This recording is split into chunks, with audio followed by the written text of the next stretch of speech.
अस्सलाम वालेकुम। आई अम्मा, हम कैसे हैं? हम सब उम्मीद है खैरियत से होंगे। हम 9th क्लास बायोलॉजी का सेकंड यूनिट बायोडाइवर्सिटी डिस्कस कर रहे हैं। हमारा आज का टॉपिक है किंगडम प्लांटी। किंगडम प्रोटिस्टा और किंगडम फंजाई को हम कल डिस्कस कर चुके हैं। हमने आज डिस्कस करना है किंगडम प्लांटी और किंगडम एनिमेलिया को। तो हम देख लेते हैं किंगडम जो है प्लांटी, उसकी कैरेक्टरिस्टिक्स। इसमें क्या चीज इंक्लूड होती हैं? प्लांट्स। किंगडम प्लांटी में प्लांट शामिल है, पौधे शामिल हैं, which are eukaryotic and multicellular.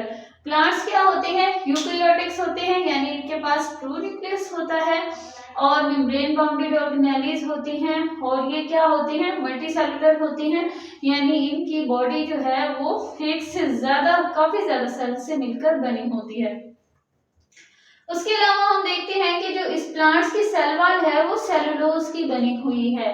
ठीक है, जो सेल वॉल है ना प्लांट्स की, वो सेलुलोज की बनी हुई है। जैसे फंजाई की काइटिन से बनी हुई थी, तो सेलुलोज क्या है हमारे पास? ये एक पॉलीसेकेराइड है, कॉम्प्लेक्स शुगर है, एक कॉम्प्लेक्स कार्बोहाइड्रेट है। तो इससे क्या बनी हुई है? प्लांट्स की सेल वॉल। फिर नेक्स्ट हम इसकी एक कैरेक्टरिस्टिक देख लेते हैं कि प्लांट्स जो हैं वो ऑटोट्रॉफ होते हैं। ऑटोट्रॉफ से क्या मुराद है? ये अपना फूड खुद बनाते हैं।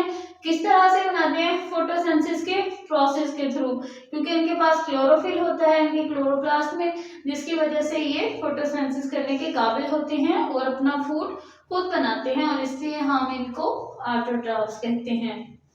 नेक्स्ट देखते हैं हम, इनके पास मल्टी सेलुलर सेक्स ऑर्गन्स होते हैं। मल्टी सेलुलर सेक्स ऑर्गन से क्या मुराद है? जैसा कि फ्लावर हो गया, ठीक है, इनके पास क्या है? मल्टी सेलुलर सेक्स ऑर्गन्स मौजूद होते हैं जो कि फ्लावर है।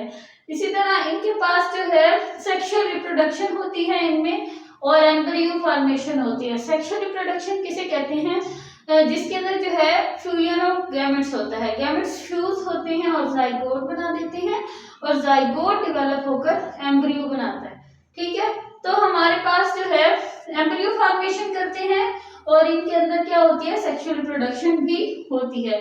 और सेक्सुअल रिप्रोडक्शन जो है प्लांट्स के, यानी एक ही जो उनका ऑर्गन है, जैसे फ्लावर है उसमें मेल और फीमेल दोनों जो है मौजूद होते हैं, और वहीं पर फ्यूजन होती है, और तभी जो है एम्ब्रियो का बनने का स्टार्ट होता है फर्टिलाइजेशन का प्रोसेस होने के बाद। ठीक है, तो हम देखते हैं कि एसेक्सुअल रिप्रोडक्शन किस तरीके से होती है, यानी सेक्सुअल पार्ट, यानी फ्लावर के अलावा प्लांट्स के जितने भी हिस्से हैं उनके जरिए अगर रिप्रोडक्शन हो तो हम उसे वेजिटेटिव रिप्रोडक्शन कहते हैं। तो वो जो वेजिटेटिव रिप्रोडक्शन है, या जो ऐसी रिप्रोडक्शन जो वेजिटेटिव पार्ट्स के जरिए होती है, हम उसको एसेक्सुअल रिप्रोडक्शन कहते हैं। ठीक है, उसके अलावा हम देख लेते हैं प्लांट की एग्जांपल्स में क्या कहा जाता है? मोसेस, फर्न्स, कोनिफर्स और फ्लावरिंग प्लांट्स। अब हम नेक्स्ट जो है किंगडम उसको डिस्कस करते हैं, वो है kingdom animalia. Animals, kingdom animalia में क्या चीज आ जाती, कौन से ऑर्गेनिज्म आ जाते हैं? एनिमल्स आ जाते हैं। विच आर यूकैरियोटिक मल्टीसेलुलर, यानी ये भी यूकैरियोटिक होते हैं, मल्टीसेलुलर होते हैं, बहुत से सेल्स पर मुश्तमिल है इनकी बॉडी, और सेल्स क्या है हमारे पास? ट्रू न्यूक्लियस रखते हैं। ठीक है, ट्रू न्यूक्लियस रखने वाले सेल्स हैं। ये क्या होते हैं? प्लांट्स। एनिमल्स क्या होते हैं? हेटरोट्रॉफिक होते हैं, यानी हेटरोट्रॉफिक से क्या मुराद है? यानी अपना फूड खुद नहीं बना सकते। जैसा कि प्लांट्स में हमने पढ़ा था, प्लांट्स तो ऑटोट्रॉफिक थे, वो अपना फूड खुद बना रहे थे, लेकिन जो हमारे पास एनिमल्स हैं ये क्या है? हेटरोट्रॉफ हैं, ये अपना फूड खुद नहीं बनाते, बल्कि क्या करते हैं? इंजेस्ट कर लेते हैं, अपने अंदर फूड को ले जाते हैं, और उसके बाद जो है उसको उसकी डाइजेशन करवाते हैं। ठीक है, डाइजेशन का एक पूरा प्रोसेस होता है जिसके जरिए खुराक को हजम किया जाता है, अपनी बॉडी में ही उनकी ये सारा प्रोसीजर चल रहा होता है। उसके अलावा जो इसके अंदर और जो एनिमल्स हैं उनमें जो रिप्रोडक्शन की जो टाइप है वो है सेक्सुअल रिप्रोडक्शन, यानी मेल और फीमेल गैमेट्स फ्यूज होंगे, जाइगोट बनेगा। इस तरीके से जो है ये जो एनिमल्स हैं ये रिप्रोड्यूस करते हैं और एम्ब्रियो फॉर्मेशन करते हैं। फिर हम एग्जाम्पल देख लेते हैं एनिमेलिया में कौन कौन से जो है एनिमल्स आ जाते हैं। वो है हमारे पास वर्टिब्रेट्स एंड इनवर्टिब्रेट्स। वर्टिब्रेट्स किसे कहते हैं? वर्टिब्रेट्स उन ऑर्गेनिजम्स को या उन एनिमल्स को कहते हैं जिनकी बैकबोन होती है, ठीक है, रीढ़ की हड्डी होती है। जबकि ऐसे ऑर्गेनिजम्स या ऐसे एनिमल्स जिनकी रीढ़ की हड्डी नहीं होती, बैकबोन नहीं होती, उनको हम इनवर्टिब्रेट्स कहते हैं। तो वर्टिब्रेट्स में क्या आ जाते हैं, मैमल्स आ जाते हैं, जैसे कि मैमल्स होते हैं, रेप्टाइल्स होते हैं, वो वर्टिब्रेट है। इनवर्टिब्रेट में क्या आ जाते हैं, वर्म्स आ जाते हैं, इंसेक्ट्स वगैरह आ जाती हैं, ठीक है। तो ये थी हमारे पास जो है किंगडम एनिमेलिया में मौजूद एनिमल्स की एग्जांपल्स, वर्टिब्रेट एंड इनवर्टिब्रेट्स, ठीक है। तो उसके बाद ये हमारे जो है किंगडम्स जो हमारे पास 4 थी उनका इख्तिताम हो गया है, वो एंड हो गई है। अब हम नेक्स्ट टॉपिक देखते हैं, वो है हमारे पास status of virus in classification. हमने बैक्टीरिया को भी पढ़ लिया, ठीक है, अलजी को भी पढ़ लिया, लेकिन अभी तक वायरसेस का जिक्र नहीं हुआ। लेकिन हम जो है वायरसेस का नाम काफी ज्यादा सुनते हैं, तो हमने इनका स्टेटस देखना है कि ये कहाँ पर मौजूद हैं, ठीक है, इनका क्लासिफिकेशन सिस्टम में क्यों जिक्र नहीं हुआ, इनको क्यों नहीं रखा गया, वो सब हम इस टॉपिक में डिस्कस करेंगे। अल्ट्रा माइक्रोस्कोपिक क्रिएचर, ये क्या है, अल्ट्रा माइक्रोस्कोपिक मखलूक हैं, क्रिएचर हैं।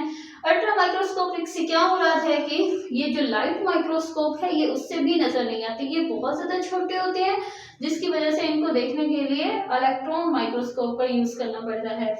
At the border line of living and non living, यानी लिविंग और नॉन लिविंग की बॉर्डर लाइन पर होते हैं, यानी ना ही ये लिविंग है ना ही ये नॉन लिविंग है, बल्कि दोनों की जो है कुछ करैक्टरिस्टिक्स इनमें पाई जाती हैं, इसलिए जिसकी वजह से हम इनको लिविंग और नॉन लिविंग के दरमियान में तस्वुर करते हैं, ठीक है।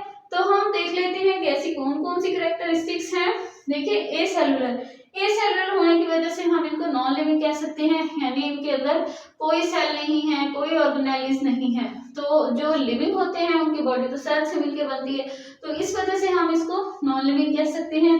उसके अलावा क्या है, इनके अंदर न्यूक्लिक एसिड मौजूद होता है, ठीक है, न्यूक्लिक एसिड जैसे कि डीएनए या आरएनए, और उसके इर्द गिर्द जो है प्रोटीन कोट होता है, यानी प्रोटीन कोट में लिपटे हुए डीएनए होता है या आरएनए होता है, यानी इनकी बॉडी इस चीज से मिलकर बनी होती है। तो यहाँ से जो है थोड़ा सा लिविंग का कंसेप्ट आ जाता है।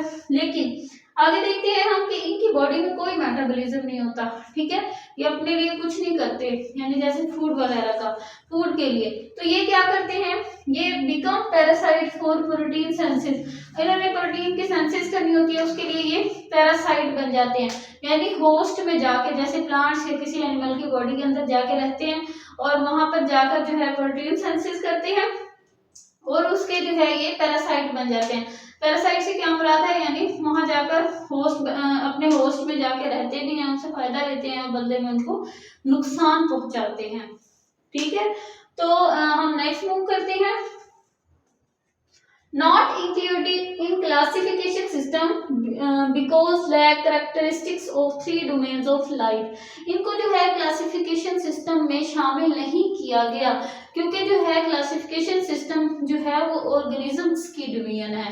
क्लासिफिकेशन सिस्टम में जानदारों को डिवाइड किया गया है, लेकिन हमें तो ये कंफर्म ही नहीं है कि वायरसेस जानदार हैं, तो इसलिए जो है इनको जो है लिविंग और ऑर्गेनिज्म की जो क्लासिफिकेशन का सिस्टम है उसमें इंक्लूड नहीं किया गया, और जो 3 डोमेन्स हैं लाइफ की उसमें इनको इंक्लूड नहीं किया गया, ठीक है।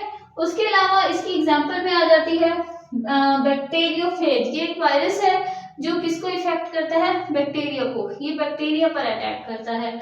और इन्फ्लुएंजा वायरस, ये भी एक वायरस है जो कि जो है फ्लू काज करता है, ठीक है। उसके अलावा जो है हमारे पास हम कुछ और पॉइंट्स देखते हैं, जैसे प्रियॉन्स एंड वायराइड्स, इनके बारे में पढ़ेंगे।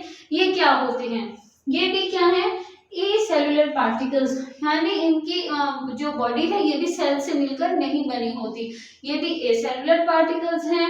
अब इसीलिए कि ये ए सेलुलर पार्टिकल्स हैं, हम इनको क्लासिफिकेशन सिस्टम में नहीं रखते, ठीक है, not included in classification system, क्योंकि क्लासिफिकेशन सिस्टम जो है वो लिविंग ऑर्गेनिजम्स का है, ठीक है, तो इसको हम जो क्लासिफिकेशन सिस्टम है उसमें नहीं रखते। फिर हम देखते हैं कि इनकी बॉडी किस चीज से मिलकर बनी है, जैसे प्रियॉन्स है, इनकी बॉडी जो है वो सिर्फ प्रोटीन से मिलकर बनी हुई है, ठीक है, प्रियॉन्स की बॉडी सिर्फ प्रोटीन से मिलकर बनी हुई है। और हमारे पास जो वायराइड्स हैं, इनकी बॉडी सिर्फ सर्कुलर आरएनए से मिलके बनी हुई है, सर्कुलर आरएनए की बनी हुई है। तो ये दोनों क्या करते हैं, ये दोनों जो हैं इन्फेक्टियस डिजीजेस काज करते हैं, बीमारियां फैलाते हैं। और जो है पौधों के अंदर, यानी कुछ खास पौधे होते हैं, कुछ सर्टेन प्लांट्स होते हैं जिसके अंदर ये इन्फेक्टियस डिजीजेस को काज करते हैं। और they are also cause of cancer, ये कैंसर की वजह भी हैं, यानी डायरेक्टली और इनडायरेक्टली ये कैंसर काज भी करते हैं। कौन करते हैं? Prions and viroids. तो ये था प्रियॉन एंड वायराइड्स का छोटा सा इंट्रोडक्शन। इसके साथ ही हमारा आज का लेक्चर खत्म होता है। अगर आपको लेक्चर पसंद आया हो तो वीडियो को लाइक करें, शेयर करें और महाम अकेडमी चैनल को सब्सक्राइब करना मत भूलिएगा। Thank you.